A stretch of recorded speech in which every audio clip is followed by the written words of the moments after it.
Hello students, সেমিস্টারের 8th পেপারের একটা টপিক নিয়ে ডিসকাস করব। তোমরা লাইভে চলে এসো।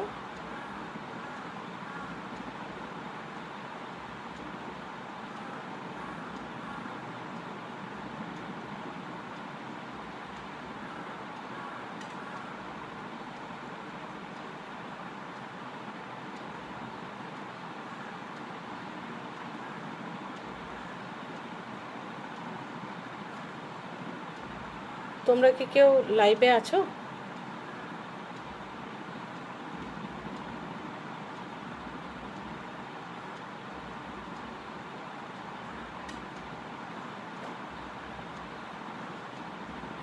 একজন এসছো খুব সম্ভব। 3টায় আমাদের ক্লাস শুরু হওয়ার কথা ছিল, তো প্রায় 3টা বেজেই যাচ্ছে। তোমরা কয়েকজন এলে, 2জন দেখছি, 3জন দেখছি।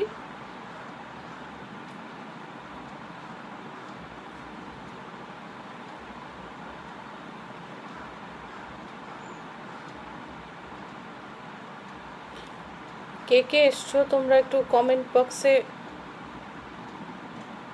কিছু একটু তোমরা যে এসছো একটু লিখে শেয়ার করো।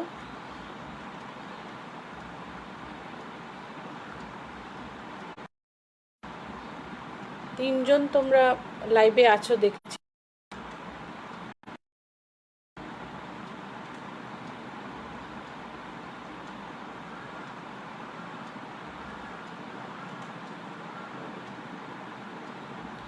আজকে আমরা পলিটিক্যাল সায়েন্স 6th সেমিস্টার অনার্সের 8th পেপারের একটা টপিক, 2 নম্বর ইউনিটের একটা টপিক, সেটা হচ্ছে ক্ষমতা ধারণা। এটা নিয়ে আমরা আলোচনা করব। ক্ষমতা আমরা শুরু করতে পারি, অন্য স্টুডেন্টরা হয়তো ধীরে ধীরে আসবে লাইভে। ক্ষমতার ধারণাটা আসলে একটা সম্পর্কের ধারণা।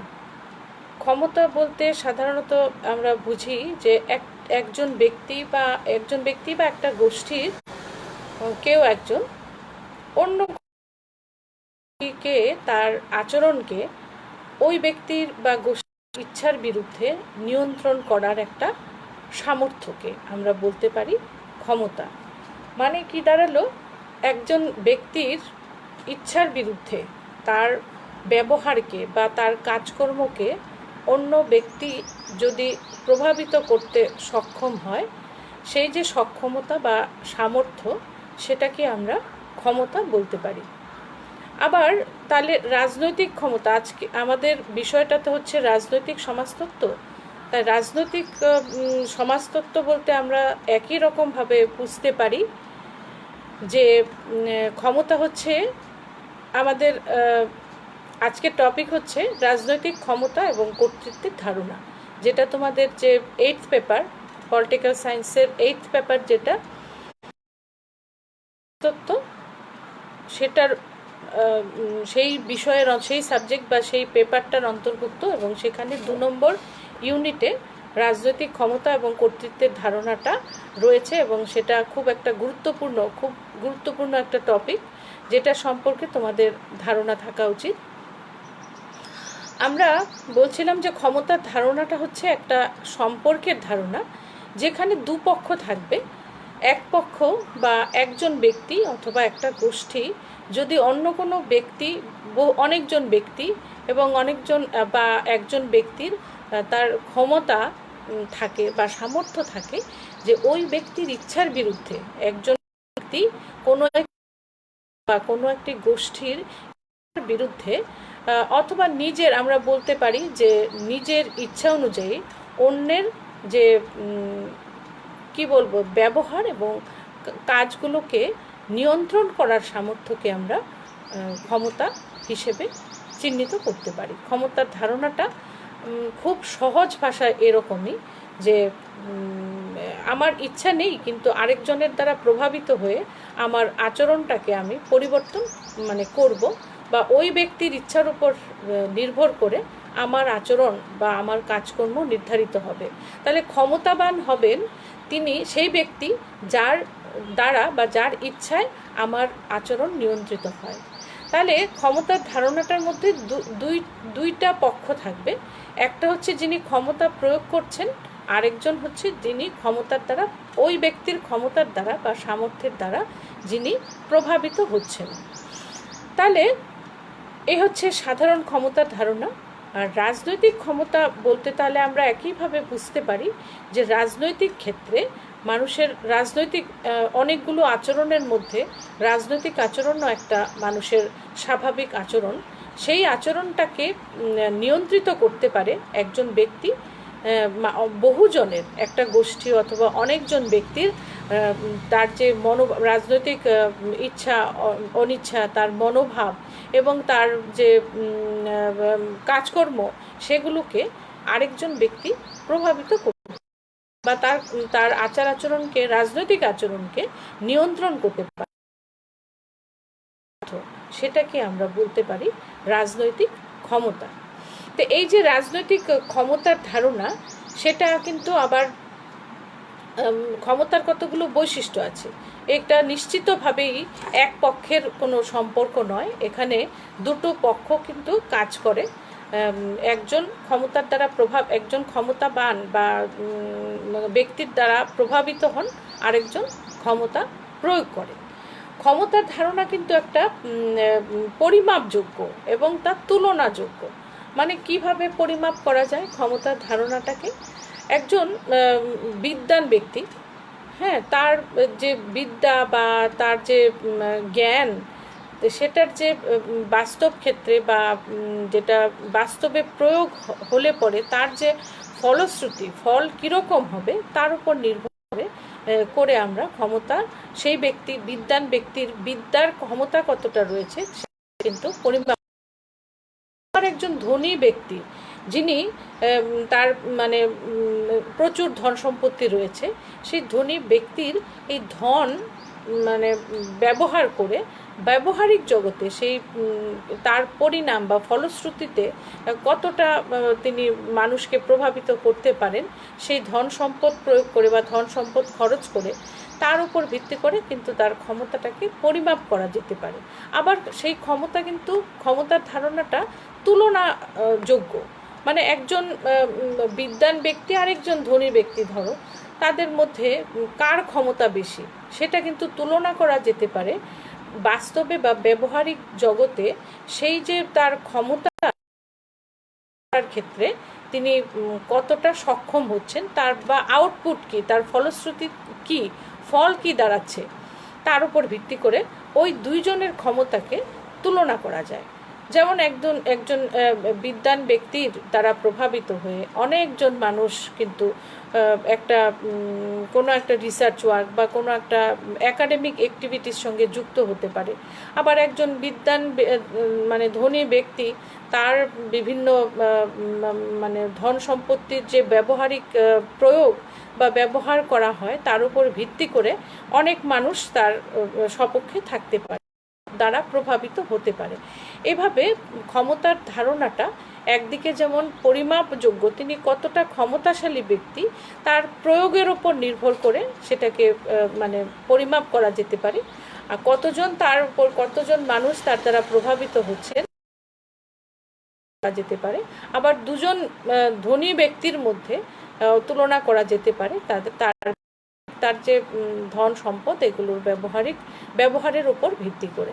তো এই যে ক্ষমতার ধারণা, সেটা কিন্তু আবার পরিস্থিতির ওপরেও নির্ভর করে। পরিস্থিতি কীরকম, যে ক্ষমতাবান ব্যক্তি একটা নির্দিষ্ট সময়ে তার যদি ক্ষমতা প্রয়োগ করার পেছনে সমর্থন থাকে বা সিদ্ধতা থাকে, তবেই তিনি সেই পরিস্থিতিতে তিনি ক্ষমতা প্রয়োগ করতে পারবেন।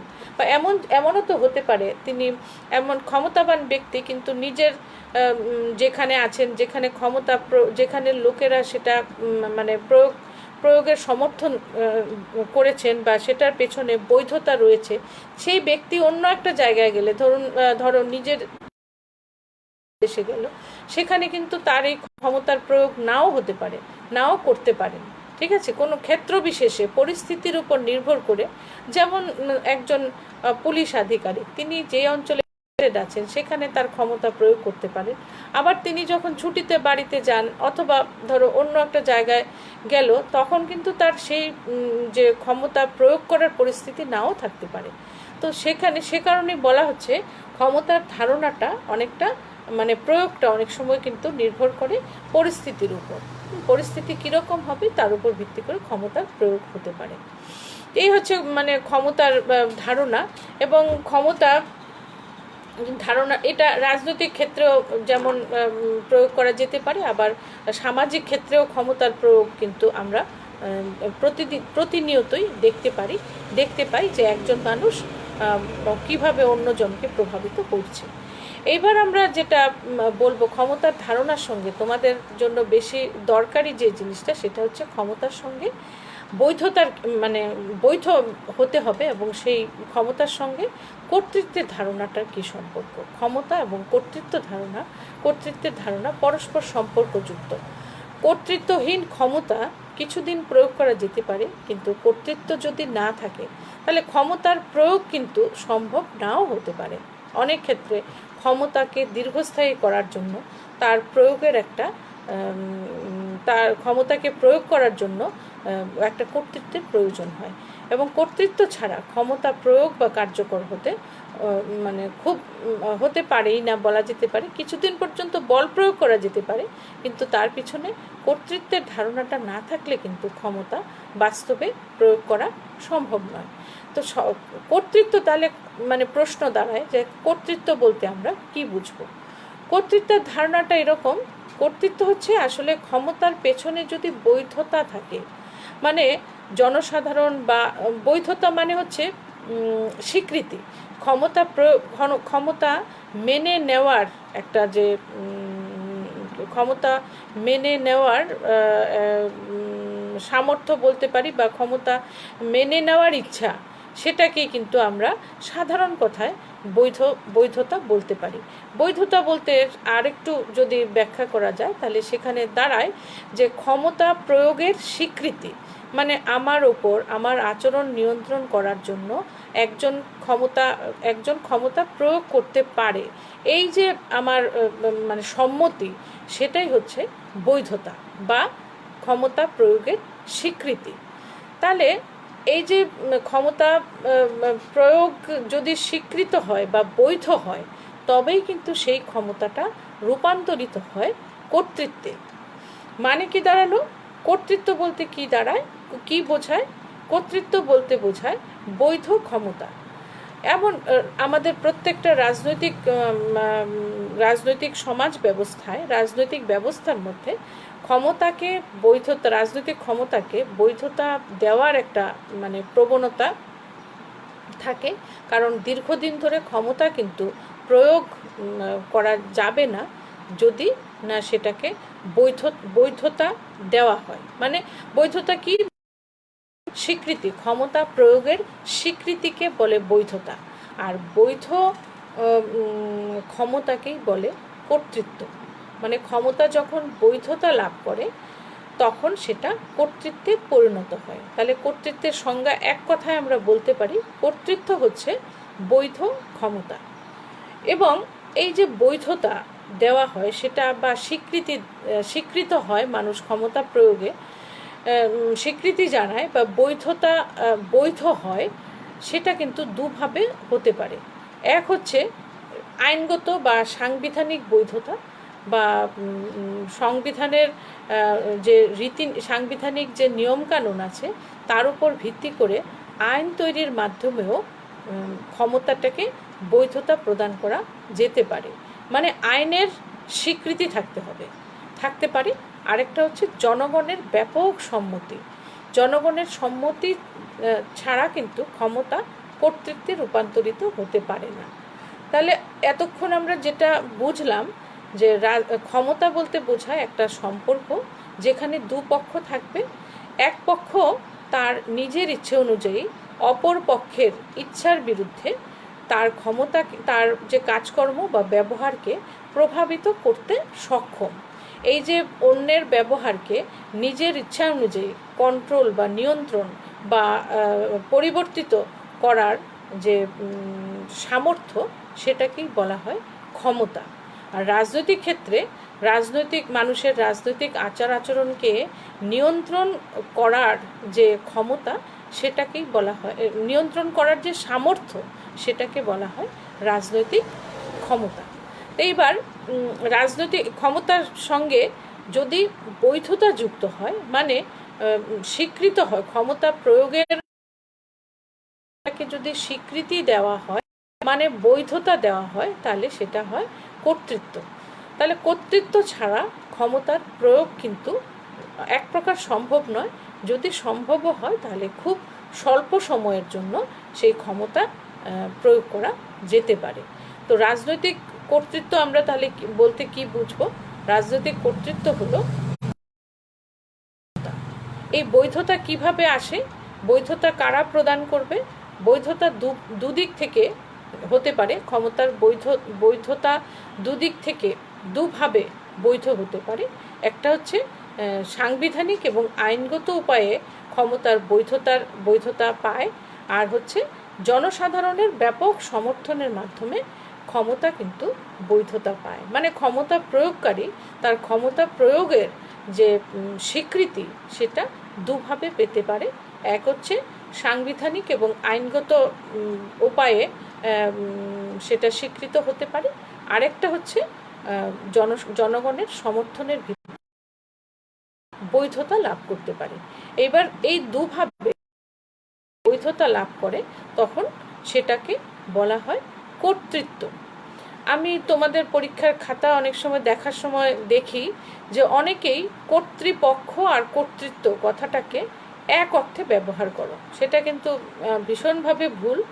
কর্তৃত্ব হচ্ছে বৈধ ক্ষমতা, আর কর্তৃপক্ষ হচ্ছে অথরিটি, মানে একটা যেমন ঊর্ধ্বতন কর্তৃপক্ষ যিনি ক্ষমতাটাকে প্রয়োগ করবেন, বা মানে যা একটা কর্তৃপক্ষ মানে যেমন আমরা সাধারণ কথায় বলি আমার ঊর্ধ্বতন কর্তৃপক্ষ, মানে আমার বস হতে পারে, বা আমার উপরে যিনি পদাধিকার বলে, যিনি আমার উপরে কাজ করেন, তিনি হচ্ছেন কর্তৃপক্ষ। কেমন? আর কর্তৃত্ব হচ্ছে বৈধ ক্ষমতা। ঠিক আছে? তো এখন কর্তৃত্ব কিন্তু কতগুলো বৈশিষ্ট্য আছে। কর্তৃত্ব কখনোই স্বতঃস্ফূর্ত হয় না। কর্তৃত্বকে অর্জন করতে হয়। কে অর্জন করবে? যিনি রাজনৈতিক ক্ষমতা প্রয়োগ করছেন, তিনি কিন্তু ক্ষমতাটাকে বৈধতা, তার পেছনে বৈধতা বা স্বীকৃতি অর্জন করার চেষ্টা করবেন। তাহলে ক্ষমতা স্বতঃস্ফূর্ত, মানে ক্ষমতা যে কোনোভাবে অর্জন করা যেতে পারে, কিন্তু কর্তৃত্ব কিন্তু কখনোই স্বতঃস্ফূর্ত হয় না। কর্তৃত্ব হয় কিভাবে? যে কর্তৃত্বের জন্য অর্জন করতে তিনি ক্ষমতা প্রয়োগ করবেন, তিনিই কিন্তু চেষ্টা করবেন যে ক্ষমতা মানে কি হবে, যে তার ক্ষমতাটাকে বৈধতা দানের জন্য তিনি বিভিন্ন পদ্ধতি অবলম্বন করতে পারেন। তিনি বোঝাতে পারেন যে তার যে ক্ষমতা, তার যে কর্তৃত্ব, মানে লোকের আচরণকে নিয়ন্ত্রণ করার যে সামর্থ্য, সেটা কিন্তু সেটা হচ্ছে জনসাধারণের জন্য উপযোগী। বা যে রাজনৈতিক প্রতিষ্ঠানটা এখন চলছে কোনো একটা দেশে, সেই রাজনৈতিক প্রতিষ্ঠান এবং কর্তৃপক্ষই হচ্ছে উপযুক্ত কর্তৃপক্ষ তখনকার রাজনৈতিক পরিস্থিতিতে। এই কথাটা যদি জনসাধারণকে বোঝাতে সক্ষম হন, তবে কিন্তু জনসাধারণ তার ক্ষমতাটাকে স্বীকৃতি দেবে, তবেই কিন্তু ক্ষমতা কর্তৃত্বে পরিণত হতে পারে। তো সেই জন্য বলা হয় যে কর্তৃত্ব কিন্তু সবসময়ই স্বতঃস্ফূর্ত নয়, সেটাকে অর্জন করতে হয়। আর কর্তৃত্ব আসলে কি? ক্ষমতার সম্পর্ক। মানে ক্ষমতা না থাকলে আবার কর্তৃত্বের প্রয়োগ হবে না, আবার কর্তৃত্বকে ক্ষমতার মাধ্যমে, ক্ষমতা অর্জনের মাধ্যমেই কিন্তু প্রয়োগ করা সম্ভব হয়। তো সেই জন্য আসলে কর্তৃত্ব একটা ক্ষমতার সম্পর্ক। ক্ষমতার সম্পর্ক বলতে বোঝায় দুই পক্ষের মধ্যে ক্ষমতাবান আর যিনি ক্ষমতাহীন, মানে কারোর দ্বারা প্রভাবিত হবেন আর কেউ কাউকে প্রভাবিত করবে। এই হচ্ছে একটা সম্পর্কের অস্তিত্ব রয়েছে কর্তৃত্বের ধারণাটির মধ্যে।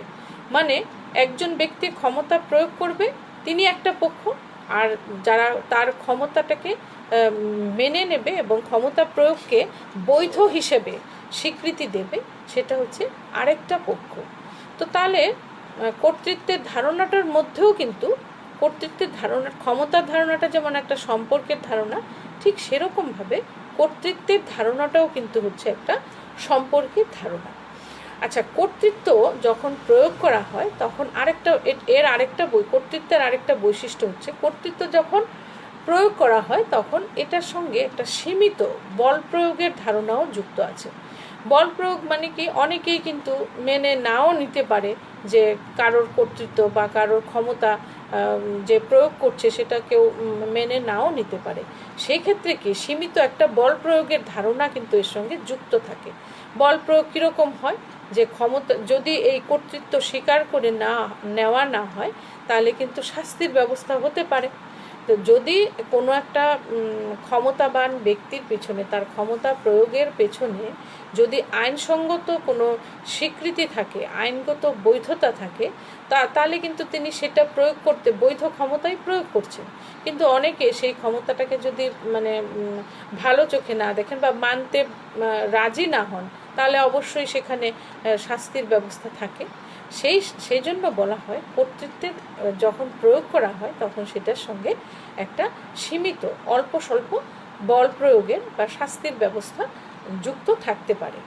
আর যে এই যে বৈধতা দেওয়া বা স্বীকৃতি দেওয়া বা জনসাধারণ বা আইনের ক্ষমতার বৈধকরণ যে অনুমোদন বা স্যাংশন, সেটা কিন্তু মানে দুভাবে হতে পারে।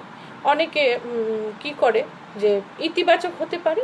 ইতিবাচক মানে কি, যদি আমার ক্ষমতা প্রয়োগের ক্ষেত্রে কোনো রকম বাধা না দেওয়া হয় বা সবাই যদি এই কর্তৃত্ব মেনে নেয়, তাহলে কিন্তু তাকে পুরস্কারের ব্যবস্থা করা হয়। যেমন কোনো একটা দল সরকারি ক্ষমতায় এলে তাকে জনসাধারণের কাছে অনেক প্রতিশ্রুতি দেয় নির্বাচনের আগে, তারপরে কি করে নির্বাচনে যে আমি যদি ক্ষমতায় আসি তাহলে কিন্তু আমাদের দল যদি ক্ষমতায় আসে তাহলে অনেকগুলো মানে সুবিধা দেওয়া হবে, তার উপর ভিত্তি করে এটা হচ্ছে জনসাধারণ তাকে ভোট দিয়ে যদি জয়ী করে, তাহলে তারা সেই দল যদি ক্ষমতা দখল করে, ক্ষমতা অর্জন করে, ক্ষমতা দখলে সক্ষম হয় এবং তার ক্ষমতা প্রয়োগটা যখন বৈধ হবে, তখন তখন ওই যে প্রতিশ্রুতি দিয়েছিল সেগুলি পালন করার জন্য অনেকগুলো পুরস্কার বা অনেক কিছু যে প্রতিশ্রুতি মতো কাজ করতে থাকে, সেটা হচ্ছে একটা মানে অনুমোদন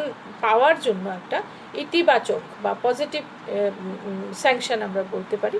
আর যদি কেউ এই মতের বিপক্ষে থাকে তাহলে তাদের যে সুযোগ সুবিধাগুলো কেড়ে নেওয়া হবে বা সুযোগ সুবিধা থেকে দেওয়া হবে না বা তাদের জন্য বিশেষ ব্যবস্থা করা হবে না, এই যে একটা নেগেটিভ মানে দিক, সেটাও কিন্তু শাস্তিমূলক ব্যবস্থা এটাও হতে পারে। তো এই যে কর্তৃত্বের ধারণার সঙ্গে কর্তৃত্বকে অনুমোদন দিতে গেলে কর্তৃত্বের সপক্ষে স্যাংশন দুভাবে দু রকমের, ইতিবাচক আর একটা হচ্ছে নেতিবাচক অনুমোদন। তো ইতিবাচকের ক্ষেত্রে ব্যবস্থা থাকে আর নেতিবাচকের ক্ষেত্রে একটু শাস্তিমূলক ব্যবস্থা হতে পারে। আর কর্তৃত্বের ধারণাটা কিন্তু অবশ্যই একটা মতাদর্শগত ভিত্তি থাকে। মতাদর্শগত ভিত্তি বলতে ইডিওলজিক্যাল বেস থাকে। হ্যাঁ, আমরা যখন রাজনৈতিক ক্ষমতার কথা আলোচনা করছি, রাজনৈতিক কর্তৃত্বের কথা আলোচনা করছি, তখন তোমরা নিশ্চিত জানো, তোমরা আমাদের ছাত্র এখন যে সেমিস্টারে পড়ছো তোমরা প্রত্যেকেই ভোটার। তো সেক্ষেত্রে তোমরা রাজনৈতিক আদর্শে বা মতাদর্শে বিশ্বাস করি। তো রাজনৈতিক মতাদর্শে বিশ্বাস করি, তার উপর ভিত্তি করে আমাদের কিন্তু রাজনৈতিক আচরণগুলো নিয়ন্ত্রিত হয়। আমরা রাজনৈতিক আচরণ বলতে ভোটদান করা, রাজনৈতিক কর্মকাণ্ডে অংশগ্রহণ করা, এগুলো রাজনৈতিক আচরণের মধ্যে পড়ে। তো সেই ক্ষেত্রে সেই আচরণ, এই যে আমরা রাজনৈতিক আচরণগুলো করি তার পেছনে একটা মতাদর্শগত ভিত্তি থাকে এবং এই যে কর্তৃত্ব সেটার পেছনেও কিন্তু একটা মতাদর্শগত ভিত্তি অবশ্যই রয়েছে। এবং যার উপর ভিত্তি করে এই কর্তৃত্ব বৈধ করার মানে ক্ষমতাটাকে বৈধ করার চেষ্টা করা হয়। তো এই হচ্ছে কর্তৃত্বের ধারণা।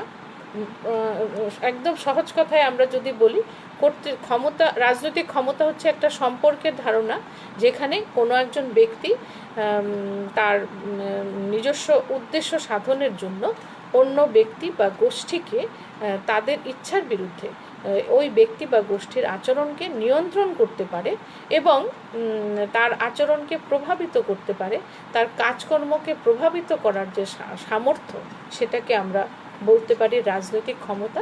আর রাজনৈতিক ক্ষমতা যখন বৈধতা পায় তখন সেটা কর্তৃত্বে রূপান্তরিত হয়। রাজনৈতিক কর্তৃত্বের ধারণাটা কিন্তু আমরা বলতে পারি যে এটা অনুমোদন সাপেক্ষ, এবং সেই অনুমোদন দুভাবে হতে পারে, ইতিবাচক এবং নেতিবাচকভাবে অনুমোদন হতে পারে। আর রাজনৈতিক ক্ষমতা এবং কর্তৃত্ব উভয় প্রয়োগের ক্ষেত্রে কিন্তু সীমিত একটা বল প্রয়োগের ধারণা যুক্ত থাকে, এবং এই রাজনৈতিক কর্তৃত্বের পেছনে একটা মতাদর্শগত ভিত্তি থাকে। রাজনৈতিক কর্তৃপক্ষ রাজনৈতিক কর্তৃপক্ষ ক্ষমতায় অধিষ্ঠিত হয় এবং সেটাকে মানুষের আচরণকে প্রভাবিত করার চেষ্টা করে, তখন নিশ্চিতভাবেই একটা রাজনৈতিক মতাদর্শের উপর ভিত্তি করেই কিন্তু তাদের কর্তৃপক্ষ তার কর্তৃত্বটাকে প্রয়োগ করতে পারে। এবার রাজনৈতিক কর্তৃত্ব উৎস কি? রাজনৈতিক কর্তৃত্ব কোন উৎস সম্পর্কে, রাজনৈতিক কর্তৃত্বের উৎস সম্পর্কে বৈধ ক্ষমতা, একটা কর্তৃপক্ষের বৈধ ক্ষমতার উৎস কি হতে পারে? রাজনৈতিক কর্তৃত্বের উৎস সম্পর্কে বিভিন্ন মতবাদ আছে। একটা ঐশ্বরিক মতবাদ অনুযায়ী একটা রাজনৈতিক কর্তৃত্বের উৎস হচ্ছে কি? সেটা হচ্ছে ঈশ্বর ক্ষমতা দিয়েছে একটা রাষ্ট্র পরিচালনার জন্য রাজাকে অথবা এরকম একটা কর্তৃপক্ষকে ঈশ্বর পাঠিয়েছেন ক্ষমতা প্রয়োগ করার জন্য। এটা হচ্ছে বা ক্ষমতা কর্তৃত্ব প্রয়োগের জন্য ঈশ্বর হচ্ছে ক্ষমতার উৎস। ঈশ্বর রাজার হাতে ক্ষমতা দিয়েছেন দেশ পরিচালনা করার, রাষ্ট্র পরিচালনা করার, একটা সমাজকে পরিচালনা করার। এটা হচ্ছে ক্ষমতার বা কর্তৃত্বের একটা উৎস সম্পর্কে ঐশ্বরিক মতবাদ। আরেকটা মতবাদ হচ্ছে, তোমরা ছোটোবেলায় 11-12 পড়েছো, সেটা হচ্ছে সামাজিক চুক্তি মতবাদ অনুযায়ী চুক্তি মতবাদী দার্শনিক যারা আছেন, যে হবস, লক, রুশো, তারা বলেছেন যে মানুষ কিন্তু, তারা প্রকৃতির রাজ্যে মানুষ কীরকম ছিল, কী অবস্থা, তাদের আচরণ কীরকম ছিল, সে সম্পর্কে এই তিনজন চুক্তিবাদী দার্শনিকদের মধ্যে একটু মতভেদ রয়েছে। কিন্তু প্রত্যেকজনই সবাই কিন্তু, তারা তিনজনই কিন্তু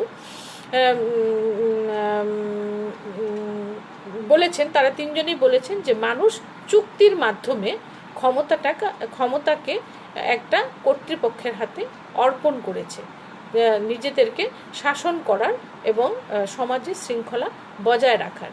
তো এই যে কর্তৃত্ব বা ক্ষমতার উৎস সম্পর্কে এই দুটো মতবাদ আমরা পেয়ে থাকি।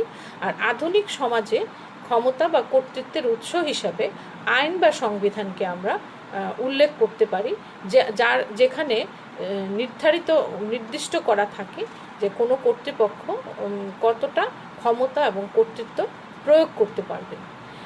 আর হচ্ছে ম্যাক্স ওয়েবার, হ্যাঁ, নিশ্চয়ই জেনে থাকবে, বিশিষ্ট সমাজতত্ত্ববিদ, রাজনৈতিক সমাজতত্ত্ববিদ আমরা বলতে পারি, সমাজতত্ত্ববিদ ম্যাক্স ওয়েবার, তার একটা বই, যেখানে যে বইটার নাম হচ্ছে the theory of social and economic organisations. The theory of social and economic organisation, এই যে বইটা, সেই বইটার মধ্যে ম্যাক্স ওয়েবার কর্তৃত্ব সম্পর্কে তার থিওরিটা দিয়েছেন। তিনি কর্তৃত্ব বলতে বৈধ ক্ষমতাকেই বুঝিয়েছেন, এবং কর্তৃত্বের তিনি বিভিন্ন ধরন, 3টা মূলত ধরনের কথা তিনি উল্লেখ করেছেন। ওয়েবারের কর্তৃত্ব সম্পর্কিত ধারণাটা কিন্তু একটা সমাজতত্ত্বের ইতিহাসে একটা গুরুত্বপূর্ণ থিওরি আমরা বলতে পারি, যে যেখানে তিনি কর্তৃত্বের বিভিন্ন দিক ব্যাখ্যা করেছেন। যে বইটার নাম আমি আরেকবার বলে দিচ্ছি, the theory of social and economic organisations. এই বইটাতে ম্যাক্স ওয়েবার কর্তৃত্বের তিনটা রূপের কথা বলেছেন। হ্যাঁ, তিনটা ধরন বা তিনটা রূপ তিনি উল্লেখ করেছেন। একটা হচ্ছে ঐতিহ্যগত বা ট্র্যাডিশনাল অথরিটি কথা উল্লেখ করেছেন। ট্র্যাডিশনাল বোঝায় যে আমরা তো সামাজিক জীব, সমাজের মধ্যে দেখবে আমরা দীর্ঘদিন ধরে প্রচলিত কোনো নিয়ম কানুনকে আমরা কিন্তু সহজে ছাড়তে চাই না। হ্যাঁ, আমরা সেই নিয়ম বা রীতিনীতিকে মেনে চলতেই কিন্তু আমরা বেশি স্বাচ্ছন্দ্য বোধ করি এবং নিজেদেরকে নিরাপদ মনে করি। তো সেই জন্য এই ধরনের যে ক্ষমতা বা কর্তৃত্ব, ঠিক সেরকমভাবে কোনো একটা কর্তৃপক্ষ দীর্ঘদিন ধরে ক্ষমতায় প্রয়োগ করছে, সেটাকে আমরা কিন্তু নির্দ্বিধায় অনেক সময় অনেক দিন ধরে চলছে, এটা ভাঙার কোনো দরকার নেই, সেটাকে আমরাও মেনে নিতে পারি। তো এই ধরনের একটা মানসিকতার দ্বারা সৃষ্টি হয়েছে ঐতিহ্যগত কর্তৃত্ব। যেমন উদাহরণ হিসেবে ইংল্যান্ডে দেখবে, ইংল্যান্ডের শাসন ব্যবস্থা তোমরা আগে পড়েছো, অন্য সেমিস্টারগুলোতে পড়ে এসছো। ইংল্যান্ডের শাসন ব্যবস্থায় কিন্তু একজন আনুষ্ঠানিক প্রধান থাকেন, তিনি হচ্ছেন রাজা বা রানী থাকেন, এবং তিনি প্রকৃত ক্ষমতা ভোগ না করলেও সেখানে কিন্তু তিনি হচ্ছেন নাম সর্বস্ব শাসক, কিন্তু তার ক্ষমতা বা তার কর্তৃত্বটাকে যুগ যুগান্ত ধরে ওইখানকার মানুষেরা মেনে নিয়েছে। এবং এই যে তিনি বংশ পরম্পরায় কিন্তু এক রাজার মৃত্যু হলে তার বংশের লোকই কিন্তু এই রাজপদে অধিষ্ঠিত হয়। এই যে একটা ঐতিহ্য, সেটাকে ইংল্যান্ডের লোকেরা কখনোই অস্বীকার করছে না। তার এই যে রাজা বা রানীর যে সীমিত কর্তৃত্ব হোক না, তার এই কর্তৃত্বটাকে তারা মেনে নিয়েছে এবং সেটাকে স্বীকৃতি দিয়েছে, আইনগত স্বীকৃতিও রয়েছে এবং জনসাধারণ সেটাকে মেনে চলছে। তো এই যে কর্তৃত্বের ধারণা, সেটা হচ্ছে ঐতিহ্যগত বা ট্র্যাডিশনাল অথরিটি হিসেবে ম্যাক্স ওয়েবার উল্লেখ করেছেন।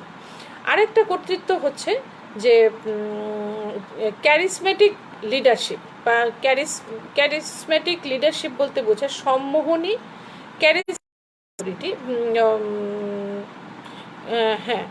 ক্যারিসমেটিক অথরিটি, যেটাকে বলা হয় যে সম্মোহনী কর্তৃত্ব। তোমরা দেখে থাকবে যে সমাজের মধ্যে এমন মানুষ আছেন বা রাজনৈতিক ক্ষেত্রে বিশেষ করে কোনো মানুষের ব্যক্তিত্ব অনেকটা আকর্ষণীয় থাকে। হ্যাঁ, সেই ব্যক্তিত্বের আকর্ষণে কিন্তু অনেক মানুষ তার অনুগামী হয় এবং তাকে অনুসরণ করে এবং তার কর্তৃত্বটাকে, তার ক্ষমতাটাকে অনেকেই মেনে চলেন এবং তার ব্যক্তিত্বের এই যে আকর্ষণীয় একটা সম্মোহনী ক্ষমতা, সেটার দ্বারাই কিন্তু তিনি অনেক দিন তার ক্ষমতা প্রয়োগ করতে পারেন। তো এই যে তার যে ক্ষমতা, সেটাকে বৈধতা দেয় বা স্বীকৃতি দেয় তার সম্মোহনী ব্যক্তিত্বের দ্বারা আকৃষ্ট হয়ে। বহু মানুষ দেখবে যে কোনো রাজনৈতিক ব্যক্তিত্বের প্রতি ভীষণভাবে আকৃষ্ট থাকে এবং সেই ব্যক্তি যে বৈধতা বা তার ক্ষমতাটাকে স্বীকৃতি দেয় লোকে এবং তার পথ অনুসরণ করে, সেক্ষেত্রে তিনি কিন্তু তার কর্তৃত্বটাকে বজায় রাখতে অনেক দিন পর্যন্ত সক্ষম হতে পারেন। কিন্তু তার পেছনে অবশ্যই কিন্তু আইনগত স্বীকৃতিও জরুরি।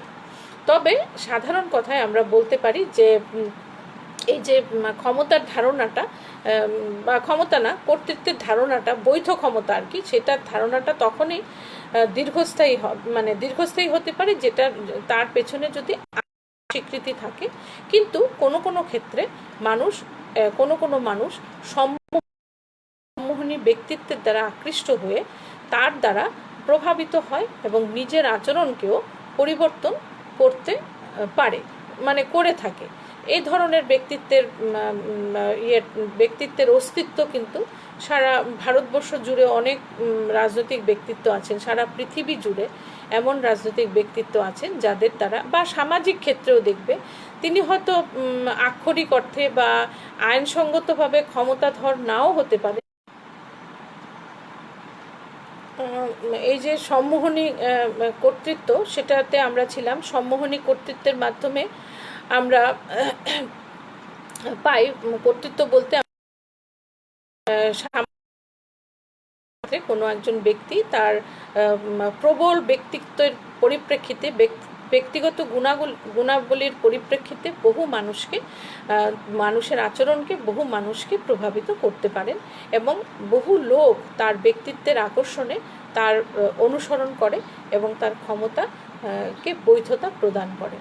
আরেকটা কর্তৃত্বের কথা মানে আমরা পাই আধুনিক যুগে, সেটা হচ্ছে ম্যাক্স ওয়েবার বলেছেন, যেটা আধুনিককালে প্রায় প্রতিটি দেশেই কিন্তু সেই ধরনের কর্তৃত্বের অস্তিত্ব রয়েছে। সেটা হচ্ছে লিগেল রেশনাল অথরিটি বা আইনগত ও যুক্তিসঙ্গত কর্তৃত্ব। তো আইনগত এবং যুক্তিসঙ্গত কর্তৃত্ব বলতে বোঝায় আইনের দ্বারা স্বীকৃত এবং সংবিধান সিদ্ধ, এবং সেটা অবশ্যই রেশনালও বটে বা যুক্তিসঙ্গতও বটে।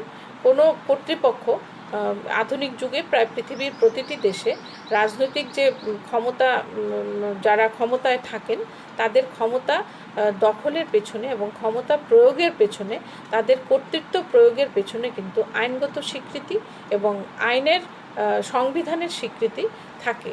এবং এটা সাংবিধানিকভাবে স্বীকৃতি দেওয়া হয় এই কারণে যে এটা দেশের যে জনগণ তাদের জন্য তাদের উপযোগিতা রয়েছে, তাদের এই যে কর্তৃত্ব প্রয়োগের ক্ষেত্রে দেশের শান্তি শৃঙ্খলা বজায় রাখা, আইন শৃঙ্খলা, দেশ পরিচালনা করা, রাষ্ট্র পরিচালনা করার ক্ষেত্রে এবং প্রত্যেকটা মানুষের, প্রত্যেকটা নাগরিকের সুবিধার জন্য এই কর্তৃত্ব প্রয়োগ করা আবশ্যক। সে কথা মেনেই কিন্তু সংবিধানগতভাবে এবং আইনগতভাবে আধুনিক যুগে প্রায় প্রতিটি রাজনৈতিক কর্তৃপক্ষের হাতে এই ক্ষমতা এবং বৈধ ক্ষমতা মানে কর্তৃত্ব আরোপ করা হয়। তো এই হচ্ছে রাজনৈতিক কর্তৃত্বের বিভিন্ন রূপ।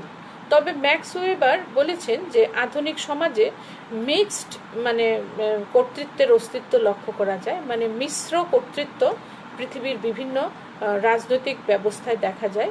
যেমন ধরো এই যে ইংল্যান্ডে রাজা রানীর যে ক্ষমতা, সেটা কি মানে একটা ট্র্যাডিশনাল বা ঐতিহ্যগত কর্তৃত্ব, কিন্তু তার সঙ্গে অবশ্যই অনেকগুলো তাদের যে সাংবিধানিক রীতিনীতি আছে সেখানে কিন্তু এটা স্বীকৃত, সংবিধান স্বীকৃত আমরা বলতে পারি। কারণ ইংল্যান্ডের সংবিধান তো বেশিরভাগ অংশই অলিখিত, সেখানে সাংবিধানিক রীতিনীতির অনেক গুরুত্বপূর্ণ ভূমিকা থাকে এবং সেই সাংবিধানিক রীতিনীতির দ্বারা কিন্তু সেটা স্বীকৃত।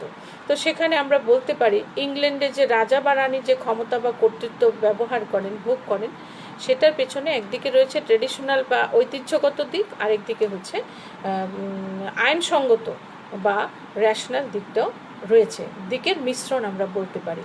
আবার ধরো আমেরিকার যে রাষ্ট্রপতির যে ক্ষমতা, কর্তৃত্ব বা রাষ্ট্রপতির যে কর্তৃত্ব প্রয়োগ করেন, সেখানে কিন্তু একটা মানে ব্যক্তিগত গুণাবলীর একটা বিশেষ গুরুত্ব রয়েছে। সেক্ষেত্রে মিশ্রিত রূপ আমরা বলতে পারি, সেটা হচ্ছে ক্যারিজম্যাটিক যে অথরিটি এবং লিগেল অথরিটির মিশ্রিত রূপ কিন্তু আমরা দেখতে পাই ইংল্যান্ডের রাজনৈতিক ব্যবস্থায়। তো এই হচ্ছে ক্ষমতা এবং কর্তৃত্বের ধারণা। তোমাদের এই সংক্রান্ত যেরকম প্রশ্ন হয় যে রাজনৈতিক ক্ষমতা এবং কর্তৃত্বের ধারণাটা ব্যাখ্যা করো, তার সঙ্গে থাকে যে ম্যাক্স ওয়েবার, তিনি কিন্তু তার সবচেয়ে বড় অবদান হচ্ছে